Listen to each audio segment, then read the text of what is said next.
মনে রাখবেন আপনার বউ শুধু আপনার বউ না, আপনার সন্তানের মা। কথা বলেন না কেন?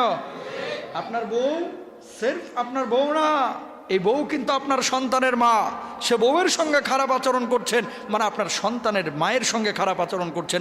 আপনার মায়ের সঙ্গে কেউ খারাপ আচরণ করলে যেমন কলিজা ফেটে যায়, কলিজায় যেমন ব্যথা অনুভূত হয়, আপনি যখন আপনার বউয়ের সঙ্গে খারাপ আচরণ করেন, ওই সন্তানের মায়ের সঙ্গে খারাপ আচরণ করার কারণে আপনার সন্তানেরও কিন্তু কলিজা ফেটে যায়। কিন্তু দুঃখজনক হলেও সত্য ভাই, এই মুসল্লিদের মধ্যে অনেক লোক আছে বুড়া হয়ে গেছে, বুড়া 60 ঊর্ধ্ব 65 ঊর্ধ্ব বয়স, ছেলে মেয়ের বিয়ে দিয়ে দিছে, তারপরও বউয়ের সঙ্গে চামারের মতো আচরণ করে। এটা বুঝেন না কেন? আপনি আপনার ছেলে এখন ওই দুধ খাওয়া খোকা নাই, আপনার ছেলে এখন বড় হয়েছে।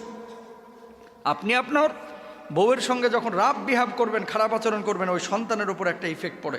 আমরা কোনো স্ত্রীর সঙ্গে খারাপ আচরণ করব না ইনশাল্লাহ।